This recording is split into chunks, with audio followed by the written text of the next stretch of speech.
Bonjour à tous, bonjour, bonjour. Ravi de vous voir autant aujourd'hui. Ça fait du bien de voir de la communauté réunie à Strasbourg aujourd'hui pour le festival Biz Buzz. Avant de commencer, du coup, on va vous raconter un petit peu l'histoire de pourquoi est-ce qu'on est ici aujourd'hui. Il y a environ un an, on s'est dit, et si on organisait la scène e-commerce du Biz Buzz l'année prochaine, qui est-ce qu'on aimerait voir sur scène? Donc les bonnes questions se posent souvent autour d'un café ou d'une bière, ça dépend de l'horaire, hein. Et au final, on s'est dit, on aimerait des conférences sans bullshit, avec des cas concrets, des personnes passionnées et passionnantes. Donc on espère que ce programme qu'on vous a prévu va correspondre à ce qu'on a imaginé. Pourquoi est-ce que Blackbird est là? En fait, il faut savoir que Blackbird, c'est une agence strasbourgeoise. On a commencé à écrire notre histoire à la pépinière des entreprises à Haute-Pierre. Donc c'est une des raisons pour laquelle on se trouve ici. La raison principale, c'est qu'on est des passionnés de e-commerce. On adore débattre de la vitesse de chargement d'un site, de pourquoi est-ce qu'un client ne clique pas sur un bouton ajouter au panier. Donc on espère que voilà, vous aurez aussi quelques réponses aux questions e-commerce que vous vous posez aujourd'hui. On voulait voir un programme où l'on parle certes de nos expériences, mais aussi des tests qu'on fait, des erreurs qu'on commet, parfois des échecs. Donc c'est vraiment cette authenticité qu'on a essayé de créer autour du programme de la journée. Et vous, alors, pourquoi est-ce que vous êtes là? Une bonne question, hein. Je pense que si vous êtes là, c'est parce que déjà vous êtes curieux. Vous êtes curieux de savoir ce qui se passe chez les autres, chez les voisins, chez les confrères. Je pense que si vous êtes là, c'est aussi parce que vous avez compris que les outils changent très vite, les tendances évoluent très vite, les pratiques évoluent très vite à la vitesse d'un changement de gouvernement. Donc c'est vraiment la compréhension, je pense, que l'on a tous, c'est que ça va très vite et puis l'IA vient bousculer toutes nos habitudes. Donc c'est vraiment, je pense, le moment de prendre du recul, de se poser et de se rechallenger sur nos pratiques. Pour finir, j'aimerais juste vous dire que durant toute la journée, vous allez voir plein de speakers. N'hésitez surtout pas à leur poser des questions. On est entre nous. Ça veut dire que si vous avez des questions pendant la conférence, si vous souhaitez leur parler après, n'hésitez vraiment pas. On est là sur toute une journée. N'hésitez pas à venir nous voir sur notre stand aussi. Ce sera un grand plaisir d'échanger avec vous. Et n'hésitez pas à parler entre vous, tout simplement, à faire des rencontres et à échanger. Avant de commencer du coup la journée, je voudrais remercier déjà tous les speakers. J'en vois quelques-uns dans la salle. Merci d'avoir pris le temps, d'avoir préparé toute votre conférence et de partager votre expérience. Un grand merci aussi à toute la CCI pour l'organisation de la journée du festival, pour nous avoir fait confiance dans l'organisation de la scène e-commerce. C'est aussi un vrai plaisir pour nous. Michel Fagot, Karim Jafour, etc., toute l'équipe CCI. Et puis enfin, merci à vous d'avoir pris le café un peu plus tôt ce matin pour être là à 9h, 9h15 on va dire, de participer à cette journée de conférence. Et on espère que vous allez apprécier, que vous allez repartir avec plein d'idées de cette journée. Merci à tous. Et merci Jaeyoun.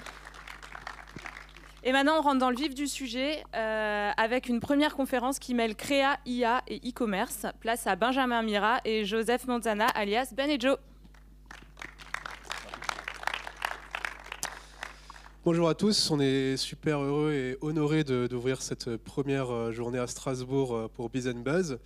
Ça fait un petit peu bizarre pour nous de faire une conférence devant un si grand écran de cinéma.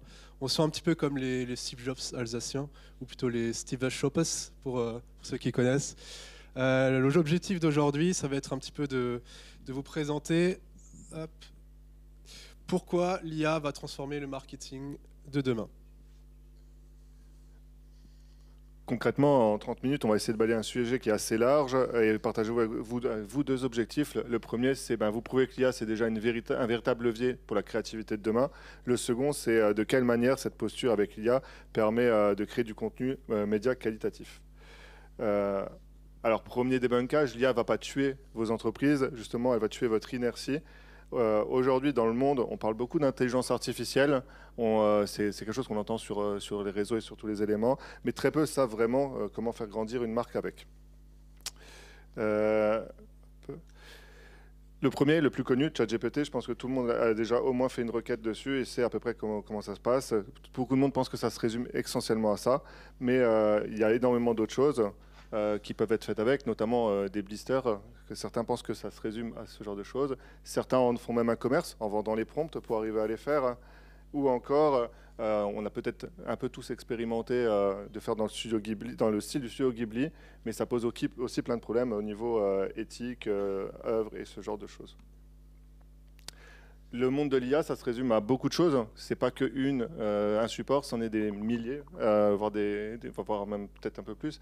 Nous, on a fait une sélection réduite et aujourd'hui, ce qu'on va faire, c'est vous faire gagner du temps en triant tout ce qui est pertinent de ce qui ne l'est pas pour vous permettre d'appliquer cela pour votre e-commerce. Alors, parmi toutes ces IA, il y en a beaucoup qui ne sont pas hyper intéressantes, notamment celle-ci, Inspirobot, qui sert simplement à générer des citations avec des images qui n'ont rien à voir. Donc, c'est plutôt une IA assez absurde. Donc, on voit là 2 exemples, ça ne va pas vous apporter grand-chose aujourd'hui. L'idée, c'est plutôt de trier un petit peu ensemble tout ça. On a d'autres IA qui sont un petit peu plus connues, qui permettent de parler avec des célébrités ou des personnalités qui sont mortes. On a fait un petit test pour savoir ce que pensait Albert Einstein de notre présentation d'aujourd'hui. Bon, le résultat n'est pas hyper intéressant puisque la question est aussi absurde dès le départ. Aujourd'hui, on va vous présenter certains outils, en tout cas on va en parler, notamment de ChatGPT, Gemini, qu'on va aussi appeler Nano Banana, donc une particularité de Gemini de Google, Flux Context, Adobe Firefly qui est la solution IA d'Adobe, Photoshop, InDesign, etc. Midjourney, Magnifique et Kling AI.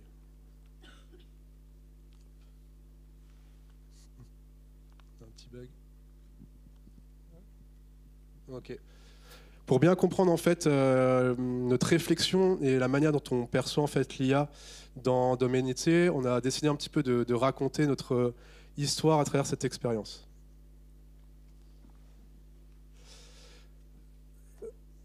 Donc en fait il y a 9 ans, on est sortis des études, on était 2 jeunes qui avaient une ambition qu'on disait un petit peu entre nous, qui était de niquer le game. Ce que ça voulait dire entre nous, c'était plutôt de chercher à apporter une vraie valeur pour les petits projets, les entrepreneurs locaux qui n'avaient pas forcément beaucoup de moyens, mais qui avaient des ambitions qui étaient assez présentes. Donc nous, on a, avec notre sueur et notre temps possible, vraiment cherché à les accompagner au mieux et pour développer leur marque. Alors aujourd'hui, j'ai plus trop de cheveux, mais par contre, j'ai gagné une équipe vraiment formidable dont on partage du coup une vision et une même ambition. Et on accompagne toujours des petites marques comme Garden House, qui est un petit CBD shop à Strasbourg, mais aussi des marques un petit peu plus imposantes comme Meteor et qu'on accompagne quotidiennement sur la refonte de ses packaging ou encore sur la campagne nationale de notoriété. Aujourd'hui, Ben & Joe, c'est plus de 200 clients avec de nombreux projets. On est assez fiers de dire qu'on a réussi à mettre cette obsession de la créativité au service de tous, que chacun, peu importe sa taille, ait l'accessibilité à la qualité qu'auraient les plus grands. Et du coup, ça permet d'arriver sur le moment un petit peu pour Flex. On est aussi fiers d'avoir représenté la France en faisant le screen d'accueil de Adobe InDesign. C'était une belle réussite pour montrer qu'en fait, on peut arriver à faire des choses qui nous faisaient rêver quand on était gamin, quoi. Mais alors, pour quelles raisons l'IA est-elle devenue notre nouvelle obsession actuelle? C'est ce qu'on va vous expliquer tout de suite. En 2022, il y a eu le début de Midjourney avec la V1 bêta. Donc ça a fait un petit peu de bruit dans le milieu des créatifs. Donc cette génération d'images qui est apparue avec Midjourney. Au tout début, donc cette V1, c'était assez catastrophique. Donc là, on voit quelques exemples qui ont été générés avec le premier modèle V1. Donc quelques prompts assez faciles. Donc la troisième, c'était l'idée de représenter une girafe, par exemple. On voit que c'était désastreux. Donc à ce moment-là, nous, on ne s'est pas vraiment intéressé à fond à cet outil-là, parce qu'on n'y voyait pas trop le potentiel au vu des déchets techniques qui en sortaient. Cependant, en 1 an, il y a eu beaucoup d'évolutions, notamment ils sont passés de la V1 à la V4, et aujourd'hui on a la V7, et à partir de la V4, on a vu vraiment un potentiel créatif assez fort. C'est là où on s'est dit qu'on allait commencer à expérimenter cet outil. Alors, on n'a pas attendu que l'IA soit simple à utiliser. On a choisi d'apprendre et de la comprendre pour y parvenir. Et c'est pour ça qu'au début, on a fait pas mal de petits tests expérimentaux. aller voir si on pouvait avoir une ouverture créative en testant divers moteurs comme Midjourney, Firefly et beaucoup d'autres. On a vite commencé à ressentir en fait le poids de la frustration, se dire que ça traduisait jamais l'idée qu'on avait en tête, ce qui est très frustrant pour nous en tant que créatifs, où on ne voulait pas être asservi par l'outil, mais le rendre nécessaire à nos besoins. Et du coup, on subissait beaucoup trop l'outil au début par manque de maîtrise, concrètement. On a du coup cherché un objectif qui était simple, réduire au maximum le delta entre nous et l'outil pour obtenir vraiment ce qu'on avait en tête et que ça devienne quelque chose qui était plus proche de nos ambitions créatives. Ce manque de maîtrise étant trop risqué pour lancer des projets avec des clients sur la phase de l'expérimentation, on a déjà commencé par lancer des petits projets perso où on a parti sur diverses créations, mais on a pris le temps de travailler autour de cet outil pour créer notamment le premier projet qu'on a fait, vu qu'on est alsacien et qu'on adore boire de la bière, qui est une marque de picon maison, où on a à la fois créé notre propre picon, mais aussi nos propres étiquettes, sur la base de thématiques qui nous ont été données par des personnes de notre entourage, afin de réussir à faire des étiquettes qui sont diverses et variées. Après 3 ans d'expérimentation, on a fait un peu le compte, c'est plus de 200 000 prompts qui ont été exécutés, et on a fini par comprendre comment, pas asservir l'IA, mais comment la manipuler pour atteindre nos objectifs sans perdre de sens. On aime bien l'exemple du Stradivarius, c'est ce qui nous semble être le plus pertinent pour qualifier l'IA. C'est-à-dire que demain, vous mettez le Stradivarius dans les mains de quelqu'un qui ne sait pas jouer, ça a beau être un instrument magnifique, le son qui en sortira ne sera pas à la hauteur des attentes.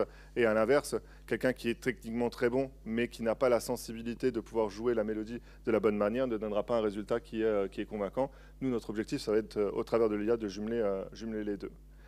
On l'a illustré par une petite métaphore, c'est qu'à la base, nos compétences, c'est la stratégie, l'ADA, l'accompagnement en notoriété de marque, qui faisait qu'on avait un arc qui permet de toucher la cible. Avec l'IA, on a pu augmenter nos capacités, nos performances, et maintenant on peut aller beaucoup plus loin et quasiment être sans limite. Dans nos métiers, en fait, notre rôle, c'est de donner aux marques la longueur d'avance qu'il faut pour être sur les autres. Et aujourd'hui, cette longueur d'avance, elle est clairement dans l'usage avec précision de l'IA, parce qu'elle va changer la manière de voir le business. Alors plus concrètement, comment ça se passe? La première chose, la base, c'est l'usage du prompt. Le prompt, c'est basiquement, c'est une commande le plus souvent textuelle, donc un ordre qu'on va donner à l'IA, pour qu'il puisse comprendre la tâche qu'on veut lui faire exercer. Plus ce prompt il est précis, plus détaillé, plus elle va comprendre ce qu'on cherche à faire. Nous, on aime bien dire, c'est un peu comme quand vous accueillez un nouveau stagiaire qui arrive dans votre entreprise, qui n'a pas forcément d'expérience, qui ne connaît pas toute la vision, les objectifs et les process. Plus vous allez le briefer de manière intense au départ sur une tâche, plus il aura le périmètre assez juste pour faire le résultat attendu. Il y a des structures de prompt qui existent, notamment pour Midjourney. Donc là, c'est celle qui est plutôt bien acceptée pour la V6 et la V7. Et en fait, on va décomposer des informations de la plus importante à, on va dire, la moins importante. Donc on commence par le style. Est-ce que vous voulez définir une photo, une illustration, un Polaroid, etc. Ensuite, on a le contexte numéro 1. En gros, c'est votre scène, le sujet. Mais qu'est-ce qui est le plus important dans votre scène? On va accorder beaucoup d'importance à la priorité. En deuxième temps, ça va être la scène, mais on va dire les informations complémentaires, secondaires. Ensuite, la composition, le cadrage. Est-ce que c'est un cadrage serré? Est-ce que la personne elle est au milieu? Est-ce qu'elle est à droite? Etc. La lumière. Est-ce qu'on a un effet photo flash? Est-ce qu'on a la golden hour? Des choses comme ça qu'on peut paramétrer. Et des détails qui peuvent être de l'ordre de la tenue, la matière, etc.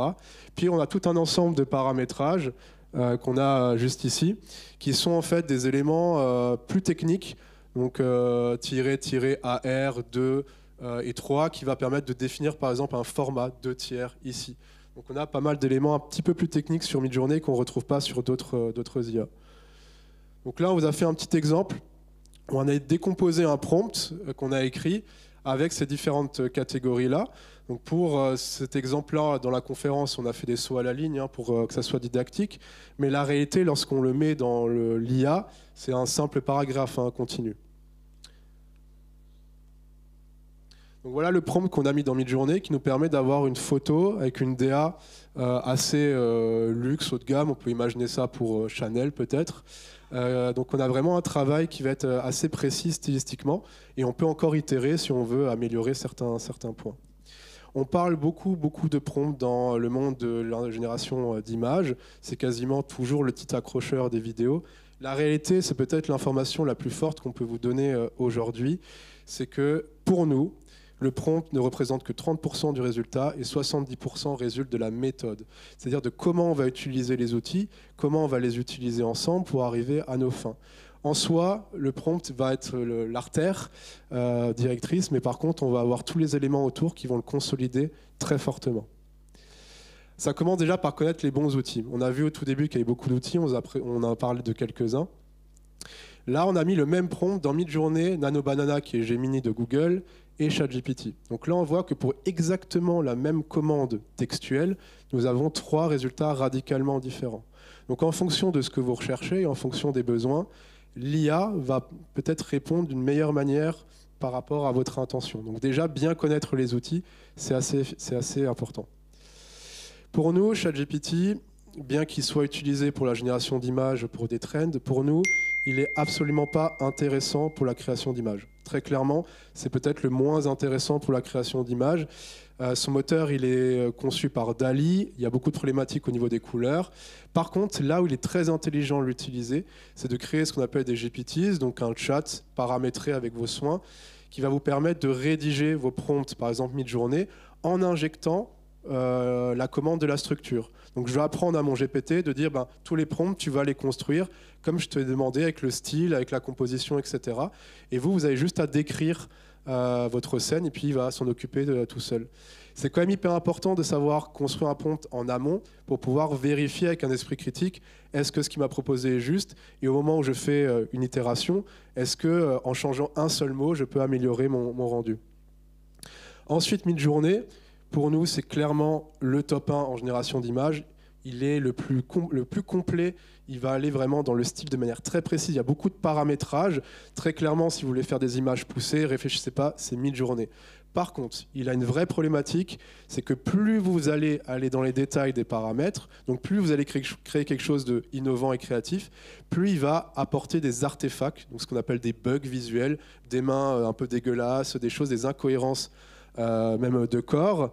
Et donc là, on va peut-être utiliser d'autres outils alternatifs qui nous permettent de compenser ces problèmes-là. Le suivant, c'est Nano Banana de Gemini.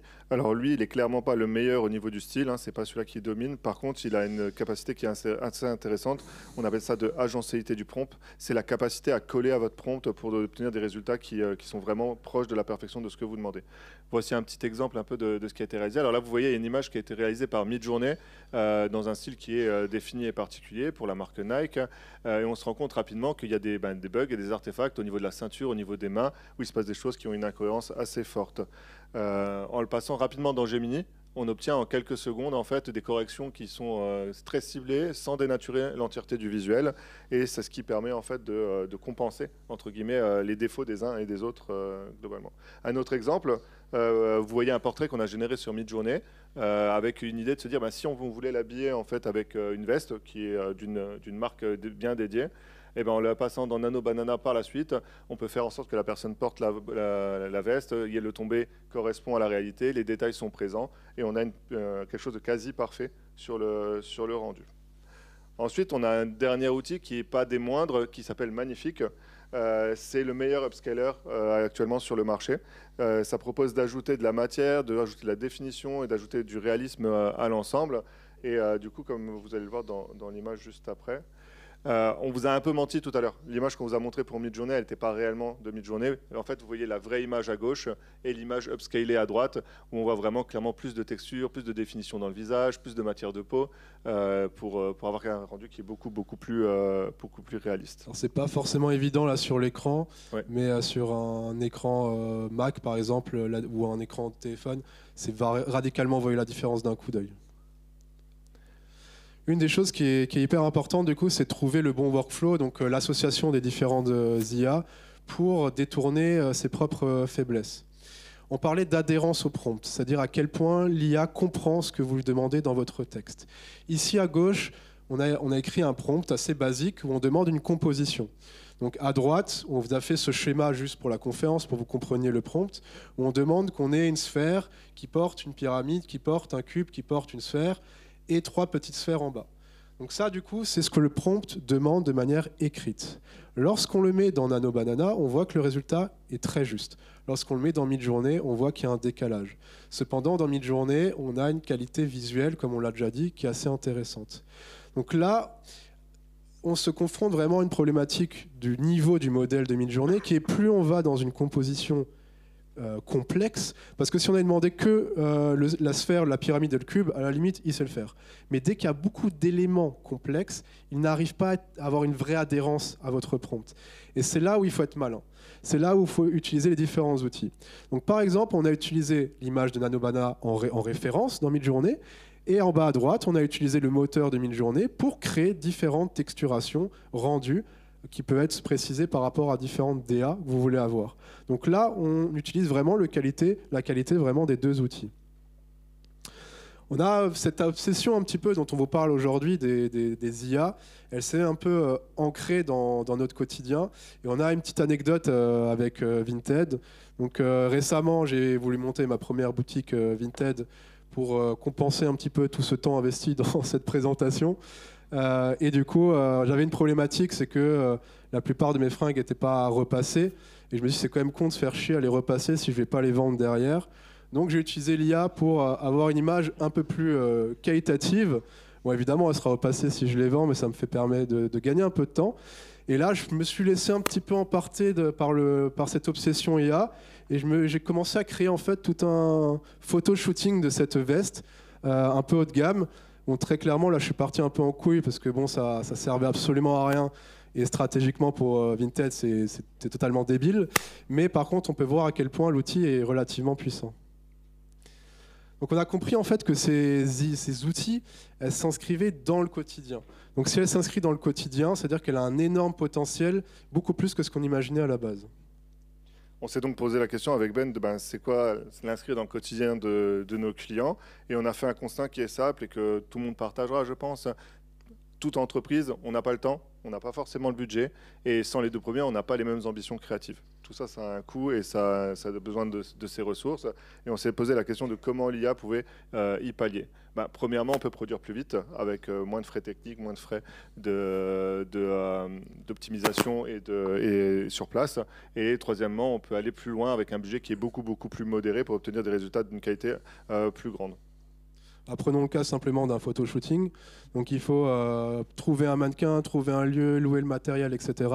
Donc évidemment, ça pose des questions éthiques sur ça. Par contre, la réalité, c'est qu'en termes de production et de rapidité, c'est ultra rapide. On peut avoir un brief et y répondre la semaine avec une photo. Donc c'est ce que l'IA apporte aujourd'hui pour les créatifs. Parce que l'IA ne remplace pas la créativité humaine, elle redéfinit ceux qui savent s'en servir. C'est ce dont on croit concrètement dans notre pratique. Alors évidemment, on vient juste de parler d'éthique, ça pose pas mal de questions, c'est l'utilisation de ces outils, notamment sur l'usage des data centers qui est assez affolante au niveau impact, mais aussi sur tout simplement le côté confidentiel des produits. Demain, vous avez une marque, vous avez créé un nouveau produit, vous voulez faire des images IA pour le montrer, évidemment, vous n'avez peut-être pas envie de le mettre dans une machine qui va l'utiliser dans sa base de données. Donc on a des outils aujourd'hui qui s'appellent comme Fui, qui permettent en fait d'installer en local sur son ordinateur des IA open source et qui vont permettre d'utiliser votre carte graphique et votre processeur à vous uniquement pour créer des images. Alors ça fait un peu peur, le workflow là il est plutôt basique pour le coup, c'est de l'ingénierie de prompt, mais par contre ce que ça permet de répondre comme problématique c'est assez affolant. On a d'autres outils qu'on utilise régulièrement qui sont Yandex et Peak Detective. C'est des outils qui permettent de faire des recherches d'images inversées. Donc quand on a fini une image avec Midjourney, on la met dedans, on vérifie si ce qu'on a produit, il n'y a pas une image qui existe qui est beaucoup trop proche. Ça permet d'éviter des plagiats involus, inconscients. Donc voilà, c'est quand même un outil sur lequel qui est vraiment hyper important de passer. Ça mène une question, on en vient à un usage bien concret dans la création de contenu et de médias spécialisés. Et du coup, on a décidé de vous montrer des choses qu'on a réalisées pour un de nos clients. Du coup, on va vous parler de ITM. ITM, c'est un jeune tatoueur en pleine vogue qui parcourt le monde pour son expertise et qui a décidé de lancer une marque de casquettes. Et on a pu travailler avec lui. On a reçu le brief il y a quelques semaines où on a reçu 2 simples photos de dire les gars, j'ai enfin le premier proto de la casquette. On va pouvoir commencer à faire quelque chose. Là, on s'est posé des questions assez intéressantes de se dire comment on pouvait obtenir un contenu qualitatif avec l'IA, pouvoir faire du maquettage ou avancer en avance sur le projet afin d'anticiper. On a commencé par détourer les 2 photos reçues. On a généré rapidement un petit turn-up de la casquette pour la voir sous tous ses angles en génération rapide. Et on s'est dit, la première étape, c'est de créer des visuels pour mettre sur le shop. Donc on a créé des vues simples sur fond neutre avec une petite ombre portée, comme on le ferait dans un shooting photo standardisé. On s'est dit, c'est cool de l'avoir sur place, mais ça serait aussi bien de l'avoir porté. Donc on a créé plusieurs modèles avec plusieurs styles et plusieurs effets différents dans le porté, mais qui permettent à la marque aussi de s'adapter au type de communication qu'elle souhaite. Et on s'est dit, après avoir généré un modèle, c'est cool aussi de le voir porter sous tous ses angles, comme le ferait un vrai shooting photo. Là, on a mis une photo avec des flammes juste parce qu'on aime les flammes, mais c'est pour vous montrer qu'on peut générer aussi des outfits qui sont totalement différents, tout en conservant la pureté et la sincérité du visuel. Ça permet aussi de s'adapter à ce qu'on appelle de certains marronniers, par exemple de comment changer rapidement les photos sur son site par rapport à des thématiques. Là, on est parti sur une thématique Halloween avec le Joker à droite, mercredi à gauche, et avoir justement une capacité de s'adapter très rapidement sans budget complémentaire important. Alors on s'est dit qu'on pouvait aller un peu plus loin en créant des pack shots d'ambiance, donc qui permettent d'habiller le site ou d'avoir du contenu sur les réseaux sociaux. Donc là, l'idée elle est assez simple, c'est d'avoir la casquette dans différentes mises en scène, sans forcément un mannequin qui le porte, même s'il y a quelques présences de main. Donc ça permet aussi d'avoir une DA un petit peu cohérente et donner de la personnalité, notamment à la marque, c'est ça qui est assez important. Et du coup, voilà, on peut voir qu'on peut animer le slider, par exemple, ou des éléments assez clés du site internet. Ensuite, on s'est dit, est-ce qu'on peut avoir un photo shooting avec des mannequins et avoir une DA extrêmement forte? Donc là, on a différents tests, on cherche un petit peu aussi la DA en même temps, mais on voit qu'on peut quand même assez rapidement avoir des choses qui peuvent être contrastées, mais qui peuvent quand même matcher ensemble.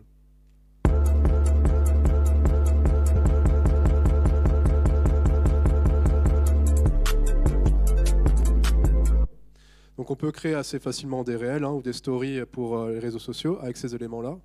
Et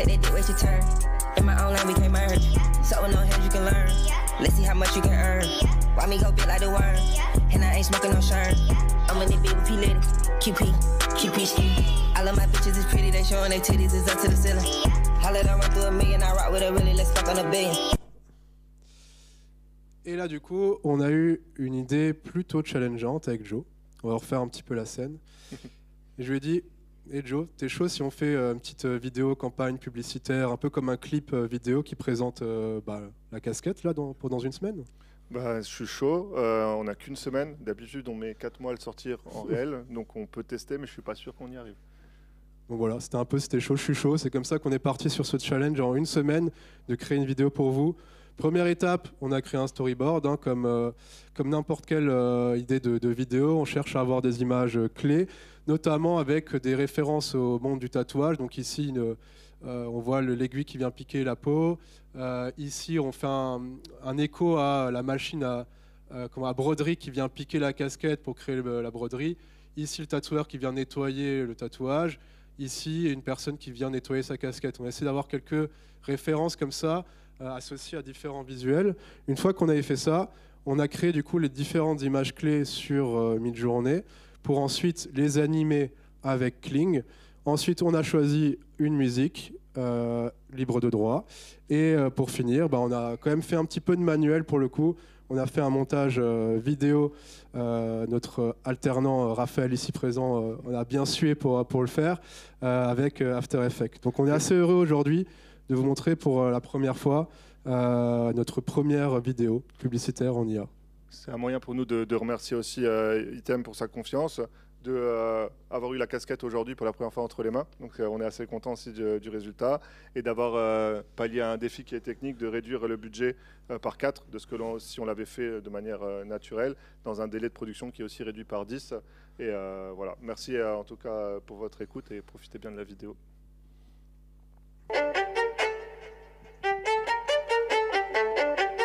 Yeah, I need 100 grand. Yeah, minimum. One got a couple grams. Yeah, literal. I do my new money dance. Cause bands, I'm getting them. Run it up, blow it, I'll make it back. She doing a show and she make it clap. I've been the man, I'm just stating facts. I'm just stating them. Bending those over right by their backs. And I'm breaking them. I make a hand and I take a stack. If I'm shipping them out, then they make it back. Yeah, my people got tabs so they pay it back. If I front them a load, they gon' make it fast. I got local and OTs, packs and OGs. My bags like Kobe's. Killing shit since '03. Run it up and then I proceed. Do it big, I'm going OD. Cop it by the boat, sell them bitches whole. But you know I gotta blow it by the fucking OC. I need 100 grand. Yeah, minimum. Blunt got a couple grams. Yeah.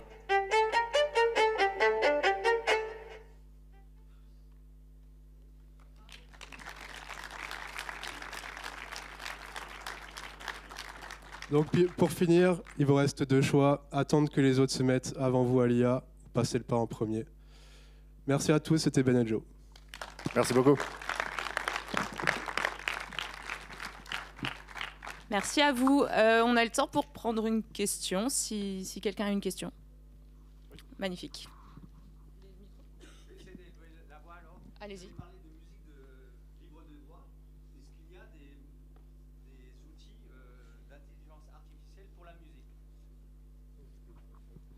Oui, il y a plusieurs outils qui se permettent de créer de la musique sous base de prompt, également, comme on l'a vu là, qui sont assez puissants, pas assez évolués encore pour obtenir un rendu qui est qualitatif au même niveau que le prompt d'image, par exemple.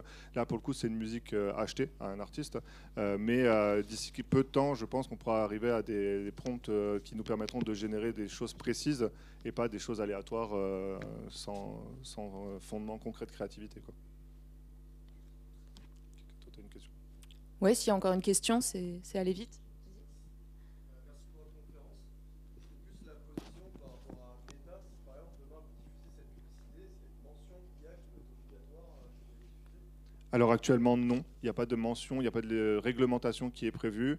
À titre personnel, nous on pense que c'est des choses qui devraient être indiquées. On est pour la transparence auprès du consommateur, comme les récentes lois qui sont passées sur quand on retouche des photos de manière plus qu'un certain pourcentage, ça doit être indiqué.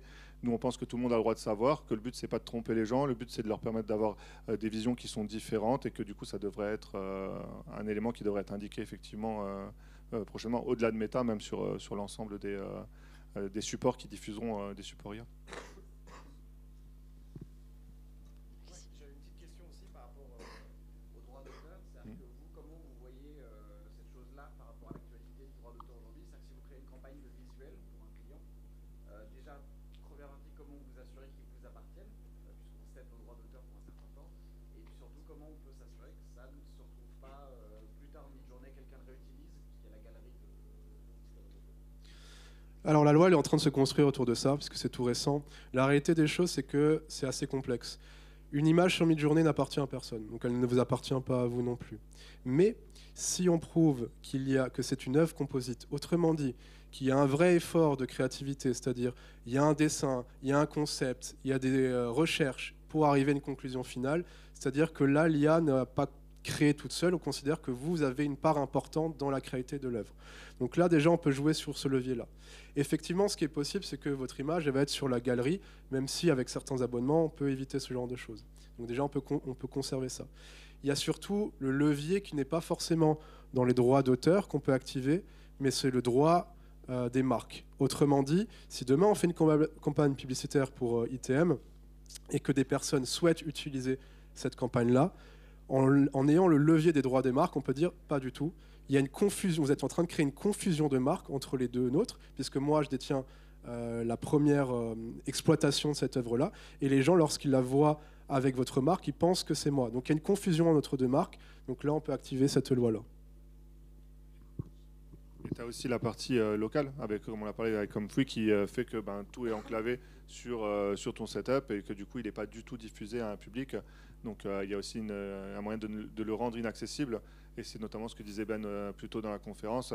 C'est hyper important, par exemple, même pour des marques qui ont des produits qui ne sont pas encore sortis ou qui sont brevetés ou ce genre de choses, pour garantir juste une étanchéité, en tout cas, de ta production directement, quoi.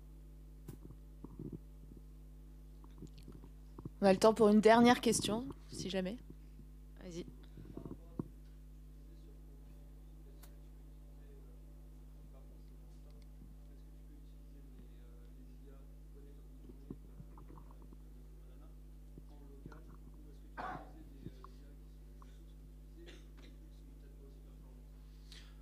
Alors que sur Comfree, aujourd'hui, Midjourney, par exemple, ne peut pas être utilisé dessus. Ce qui, pour nous, n'est pas un véritable problème, dans le sens où Midjourney, on ne va pas mettre les produits dedans, parce que de toute façon, il ne sait pas les représenter, il est nul là-dedans. Donc, par contre, on a des alternatives, pas forcément Nano Banana, mais par exemple Flux Context, qui est ultra puissant, qui fonctionne aussi avec des LoRa. C'est comme des fichiers d'entraînement d'images, si vous voulez, qui permet même de dépasser Nano Banana. Donc en réalité, on a tous les outils disponibles sur Comfree. Peut-être qu'il y en a le besoin de passer par Midjourney pour créer notre base de visuel, mais au final, on ne va pas l'utiliser pour toutes les informations personnelles du produit ou de l'image. Ça n'a aucun sens. Merci beaucoup. On va s'arrêter là pour cette conférence, mais je suis sûre que si vous avez encore des questions, vous pouvez les retrouver après.